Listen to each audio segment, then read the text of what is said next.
itu akan kelihatan bonusnya berapa dari penjualan atau bonusnya berapa dari yang dikerjakan Bapak Ibu. Jadi ini sangat powerful.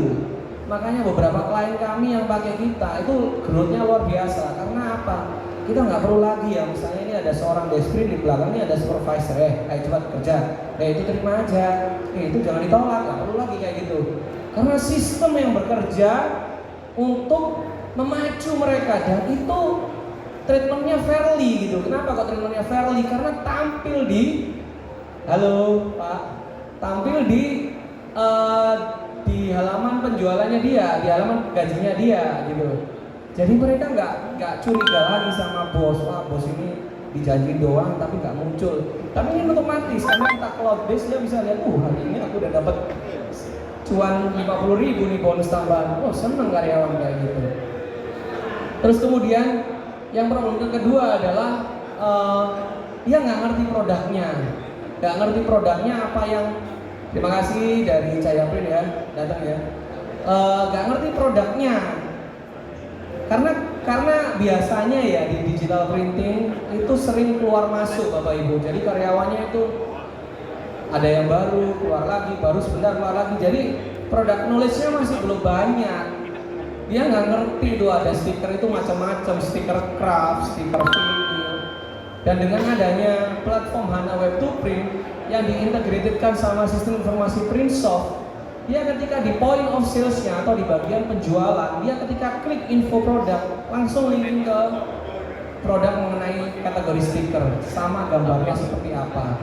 Jadinya akhirnya dia bisa, bisa loh Pak, tawarin ini juga, jadi sebelahan ini dia bisa diinfoin kayak gitu.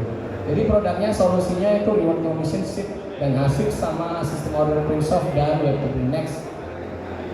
Nah, daripada saya hanya konseptual, saya tuh paling suka, saya lihat dari standarnya perusahaan-perusahaan teknologi luar negeri adalah demoin produknya. Oke Mas, silakan dibukakan di contohnya di asiknya Printsoft. Bisa dibantu mungkin operator.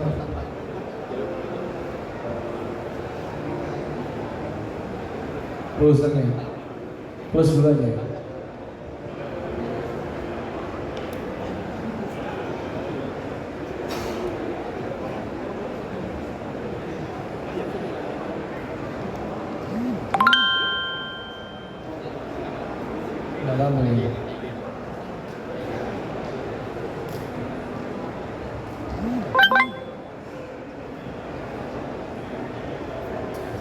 Bisa ditampilkan Bapak Ibu.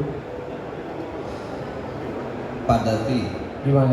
perasaan ada 4 aplikasi atau 5, kemarin bilangnya 5. Jadi recording jadi 3.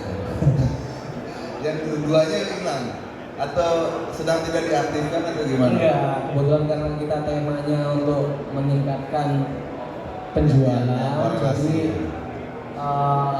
ini penjualan yang paling utama ya toolsnya kita, senjatanya sistem informasi printing, aplikasi informasi karyawan sama HANA Web 2 Print. Nah ini dari sistem asik penggajiannya. Bapak Ibu bisa lihat di scroll up Mas, tolong Mas.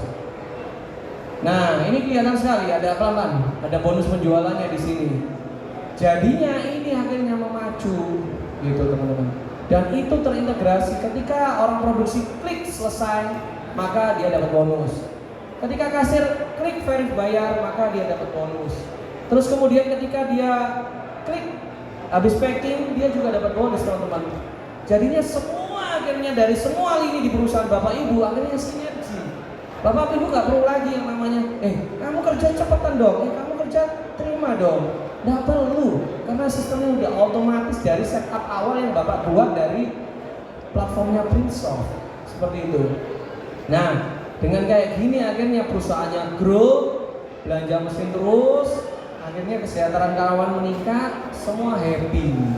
Jadi mulai dari bosnya happy, karyawannya happy, supplier happy, Printsoft pun happy karena pakai produknya Printsoft Bapak Ibu. Seperti itu.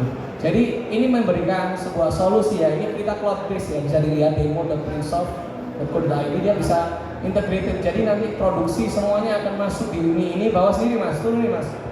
Yuk, turun nih. Nah, di sini akan kelihatan bahwa ada bonus 1.064.361 gitu loh dari bonus yang dia kerjakan gitu. Jadi dari pekerjaan yang dia kerjakan. Jadi kayak buku tadi, wah lumayan dapat 100.000, dikumpulin lagi kerjaan yang lain diterima semua sampai produksi juga diterima. Akhirnya penjualan meningkat. Makanya banyak print shop besar itu pakai produknya print shop karena dia tahu nih kita nggak perlu lagi harus nyiapin orang yang kos yang banyak, yang harus negur, yang harus marah, yang bikin gak enjoy karyawan. Nggak perlu. Print shop aja yang jadi solusinya gitu. Ya. Seperti itu Bapak Ibu. Kita balik lagi ke slide ya. Nah, itu dari balik lagi ada print shop system. Print shop system. Back, no, back. Nah, jadi solusinya dua. Reward and commission yang ada di ASIP itu ketika dikawinkan oleh sistem informasi printing print shop, maka dia jadi sebuah solusi yang ciamik buat perusahaan Bapak Ibu. Nah, kemudian HANA Web to Print itu di point of sale ketika dia bingung, itu nanti klik infonya langsung diarahkan di direct ke produknya print shop. Bisa balik lagi Mas ke browsernya Mas. Balik lagi browser. Coba demoin. Ada nggak? Dapat wifi nggak? Oh, dapat. Bawah, atas. Coba buka di SIP point of sales-nya. Klik. Nah, tambah produknya. Yuk, tambah produk. No. Tambah produk. Masukkan spanduk. Nah, versi Cina. No. Versi Cina. Nah, versi Cina. Nah, misalnya kayak gini nih. Nanti kelihatan di detail produknya. Ketika sistem point of sale di Printsoft SIP itu dikawinkan sama HANA Max, klik detail produk. No. Atas biru. Nah, itu nanti akan diarahkan. Oh, ternyata spanduk fleksi Cina itu seperti ini deskripsi di bawah. Turunin ya Pak. Turunin terus. Nah, ini ada rincian produknya. Jadi nggak perlu lagi yang namanya Bapak Ibu harus training satu-satu, sudah ada sistemnya. Ketika Bapak Ibu orang tanya WA ataupun email, kasih aja linknya, kayak gitu. Jadi ketika Bapak Ibu pakai sistem informasi Printsoft dengan HANA Web to Print itu sangat powerful, sangat membantu, baik itu Desprint, baik itu orang produksi, baik itu orang kasir dan lain-lain yang terintegrated. Jadi harapannya dengan platformnya Printsoft ini memberikan cuan untuk Bapak Ibu. Gitu aja. Terima kasih. Oke Pak, ini menarik sekali ya. Begitu banyak aplikasi yang bisa dimanfaatkan dan menjadi profitabilitas bagi para pemain printing. Oke, sebelum sesi tanya jawab ya, mungkin saya ingin bertanya juga dari aplikasi dari Printsoft ini, sejauh mana kendala-kendala yang terjadi Pak selama instalasi para pemain printing yang sudah terpasang di 72 Printsoft saat ini? Jadi gini, sebenarnya kalau dibilang problem tergantung dari gimana sebuah manajernya mau men-strike karyawannya untuk merubah budaya, karena yang susah itu adalah budaya perusahaan. Jadi kalau saya pernah punya ada customer baru ya di Pekanbaru, dia baru mulai mesin rekondisi outdoor, itu namanya Blackpink Art, itu 2019 di Allprint. Dia beli produk kita waktu itu, jemput saya itu pakai sepeda motor di bandara. Ini orang batin saya bisa bayarin saya gitu. Saya bukan underestimate ya, cuman saya realistis orangnya. Terus datang, oh ini mesinnya rekondisi, tapi setelah 2 tahun dia tumbuh gila-gilaan. Terus saya tanya, bro, aku dulu ragu loh kamu bisa bayar aku. Loh, memang itu uang satu-satunya tak pakai buat bayar sistem, karena bagi dia sistem adalah darahnya sebuah organ tubuh gitu. Nah, kalau organisasi masih baru itu masih enak smooth Pak. Jadi merubahnya itu cepat. Kalau sudah gaya lama dan tim leader manajernya nggak mau strict, susah kayak gitu. Tapi kalau strict, misalnya kayak kemarin di Ekaprint, dia tegas banget, jalan 2 bulan udah jalan Pak, smooth. Sebenarnya yang resiko itu adalah penolakan dari SDM-nya. Makanya dengan reward and commission ini mereka SDM makin happy dong. dia makin dapat tambahan bonus kayak gitu. Jadi akhirnya nggak ada penolakan. Ini sebenarnya sebagai suatu jawaban juga yang win-win buat owner sama karyawan seperti itu kan. Oke, ini mungkin banyak yang belum tahu ya bagaimana awalnya begitu sulit ya untuk memasukkan aplikasi ini, Printshop ini ke percetakan. Mungkin Bapak bisa ceritakan sedikit kronologinya perjalanan dari mulai inovasi dibuat, lalu sampai akhirnya ada yang mau dipasang gitu ya, percetakan mau juga gitu ya. Itu mungkin menarik ya untuk diceritakan Pak. Ya, jadi filosofinya tuh gini loh. Waktu tahun 2016, Bapak Ibu saya ke Drupa ya, di pameran Drupa di Düsseldorf ya, di Jerman ya. Saya tuh waktu itu orang yang ya karena background saya IT ya, di informatika ITS, saya studi di sana. Saya tuh orang yang sangat interest dengan teknologi gitu. Jadi saya backpacker, nggak pernah keluar negeri, sekali keluar negeri langsung ke Jerman Pak. Di sana saya belajar, ternyata teknologi ini di luar negeri udah kepake, di Indonesia kok masih tulis tangan, SPK-nya masih manual, bahkan sistemnya masih accounting biasa kayak gitu, jadi nggak ada workflow-nya. Akhirnya saya create, dan waktu itu kita dipercaya pertama kali sama Revo Printshop Jakarta. Akhirnya kita kolaborasi sama Wujud Unggul, kita bikin perusahaan namanya Printshop, kita jualan, dan dari sisi dulu sampai sekarang kita berada di posisi ini gitu, dari 2017 yang dipercaya oleh banyak printshop. Dan syukur alhamdulillah di SPI ini kita menjual 22 printshop, 22 produk di printshop. Awalnya susah dulu ya, satu aja mau udah susah, makanya akhirnya ada yang mau. Dan setelah yang saya tahu kan Revo sebagai installer pertama. Jadi seperti efek bola salju. Benar. Jadi mulai percaya, tambah lagi sampai sekarang. Apakah pandemi ikut berperan dalam memajukan Printshop? Karena kan setahu saya pandemi itu ibarat mempercepat disruption. Di mana biasanya konvensional orang datang, ya kan? Sekarang terbiasa serba online. Salah satunya itu sih. Jadi kita ya mohon maaf ada hikmah juga dari pandemi itu, malah teman-teman mulai sadar tuh kontrol dari rumah tetap bisa dengan cloud, jadi nggak harus stay di toko pegang uang yang saat itu resiko virus corona, terus jualan lewat online via web itu rame. Dan yang memetik hasil itu adalah yang saat beli waktu saat corona, nah sekarang dia gila-gilaan karena trafficnya udah SEO friendly. Dulu pada belum pakai, yang lain dia udah pakai duluan dan dia diseriusin. Kayak misalnya di Bogor ada klien kita, webtoonnya dulu masih 1 orang, sekarang untuk ngurusin webtoon aja 12 orang grup. Biasa ya. Tapi yang saya perhatikan ini yang masih dalam hal ini yang pakai itu masih kebanyakan pemain-pemain retail. Tapi kalau untuk yang industrial ini masih belum tertarik sepertinya ya dengan sistem seperti ini.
Per bulan apa per tahun kan otomatis dalam pikiran saya kan ini kan pasti ada biaya per bulan atau tahunan. Ya, itu aja Pak pertanyaan saya. Sebentar, mau tanya dulu sebelum itu 200 karyawan itu ada berapa toko Pak? Satu ya? Iya. Jadi gini ada nanti. SPG, ada. Oh iya. SPG. Jadi gini Pak, nanti kita analisis saja kebutuhannya seperti apa. Kita nanti bisa meet up ke kantor baru kita juga bisa, atau kita ke tempat Bapak juga bisa. Nanti kita bikinkan requirement karena untuk korporasi yang lain kita ada induk perusahaan di luar Prinsop ya Pak. Yang kemarin Pak Suhendra lihat ya, namanya iStack Pak. Holding company kami namanya PT Imaging Space Technology, itu kita ngerjain di luar printing. Nanti itu jatuhnya seperti project. Biasanya ada biaya pembuatan, terus kemudian ada biaya annual fee untuk infrastruktur kayak cloud base dan lain-lain. Jadi Bapak nggak perlu lagi offline lokal kayak gitu, biar bisa integrated Bapak biar bisa ekspansi di mana-mana seperti itu Pak. Jadi nanti mungkin sales marketing kami akan menghubungi Bapak untuk melakukan quotation lebih lanjut seperti itu. Itu ya Pak ya, bisa menjawab Pak ya. Terima kasih Pak. Ini menarik ya. Jadi sebelum kita tanya Nah, biayanya per bulan atau per tahun? Oh ya itu. Jadi ada pembelian pertama karena project, terus ada biaya tahunan tadi saya bilang seperti itu Pak. Untuk perawatannya, jadi ada supportingnya Pak, jam 8 pagi sampai jam 4 sore kita siap supporting Bapak kayak gitu. Perawatannya seperti apa sih? Kalau untuk seperti ini, perawatan yang apakah Jadi pembersihan gini. dari bak? Jadi gini, kita sediakan infrastrukturnya pertama, cloud-nya, terus kemudian biasanya ada perubahan, revisi, request itu Pak perawatannya. Terus memastikan durability dari sistem kita berjalan dengan lancar. Seperti itu. Nah, sekali. Ada lagi yang mau bertanya? Silakan Bapak Ibu mungkin mau bertanya tentang Prinsop. Kalau belum ada, saya yang bertanya lagi padanya. Oke, kita dibikin lagi. Pak Davi ini jadi seperti ini ya, Elon Musk-nya printing. Ah itu terlalu berlebihan sebenarnya. Saya masih perlu banyak belajar dari teman-teman juga. Karena di saat Prinsop belum apa istilahnya percetakan di Indonesia belum berpikir untuk bertuprint, itu saya ingat banget ya, karena saya mengikuti perjalanan Pak Davi dari 2014, 2015, ya kan. Bahkan saya ke Drupa 2012 sudah berangkat, Bapak baru 2016 tapi udah langsung bikin inovasi gitu. Jadi saya ketinggalan ya. Nah, itu Bapak melihat di sana seperti apa di Drupa di Jerman itu sehingga Bapak terpikir untuk membuat ini. Apakah di Drupa itu memang sudah ada web to print gitu? Satu hall Pak saya lihat. Hallnya besar banget, lebih besar daripada ini hallnya Grand City seingat saya. Hampir seginian ya. Itu hanya kan ada 17 hall waktu itu. Ada satu hall itu yang ngurusin sistem sama software. Tapi nggak ada produk Indonesia yang ada di sana gitu loh. Jadi saya lihat ya bukan saya overconfidence ya. Ini seharusnya orang Indonesia bisa bikin gitu. Jadi ya saya ada background IT, saya dulu studi di ITS juga. Saya create, saya bangun tim, kita 4 orang awal kali waktu itu. Langsung kita bangun, kita coba jual, gak ada yang beli Bapak Ibu. Karena ternyata nggak mudah jualan software, tidak seindah yang dibayangin. Nah kayak gitu, jadi kita akhirnya menggandeng wujud unggul. Jadi tidak secantik yang dibayangin. Wah ini habis ini dapat jual banyak, enggak. Setahun itu ketuk-ketuk itu gak ada yang mau beli sama lu gitu. Tapi dengan mewujudkan ini dan ya saya benar-benar ngikutin ya. Ketemu Jadi benar-benar ngikutin sepak terjang Pak Davi memasarkan software ya kan. Dari mulai di Allprint ya kan, uang Custom udah keren banget gitu ya. Tapi belum ada yang beli. Gak ada yang beli. Bahkan saya dulu dibantu oleh Mas Hendra nih, dikasih stand kecil 3x3. Ini siapa? Gak ada yang beli. Tapi jadi ngasih produk gak ada yang beli. luar biasa ya. Percetakan besar sudah pasang semua. Syukur beberapa printing besar sudah pakai Prinsop. Ini apakah menjadi mimpi yang terwujud karena kan Bapak lulusan teknik informatika ya, memang bidangnya gitu. Ibaratnya suatu mimpi yang belum terwujud atau gimana? Atau ada mimpi yang lebih besar lagi? Jujur ya, ini memang passion saya. Saat saya kuliah dulu itu saya paling seneng create inovasi produk ya. Saya paling seneng kompetisi lomba. Jadi saya bagian presentasi saya yang bikin konseptual idenya. Seperti itu. Selamat datang Pak Jepri. Ini panutan saya ini. Selamat sore. Ya. Jadi di sana saya ngerasa greget. Jadi setahun pun kita istilahnya ya keluar uang terus di promosi apa nggak ada yang beli ya, tapi tetap semangat karena saya seneng enjoy. Dan pertama kali yang beli kok Pak Edi Revo gitu loh. Pak Edi Revo itu orang beken, maksudnya orang yang terkenal dan sangat humble, baik banget orangnya. Ya udah Mas Davi, saya sudah setahun bikin ke orang nggak jadi, saya pakai Mas Davi. Jadi saya 6 bulan kan, saya minta apa tak buatkan dulu Pak Edi nggak usah bayar, saya buatkan dulu udah jadi. Ya senang, oh iya bagus deh. Ya udah saya mau beli. Nah itu poin starting pointnya ya teman-teman. Jadi dari situlah kita akhirnya dapat kepercayaan pertama. Jadi Pak Edi itu setelah itu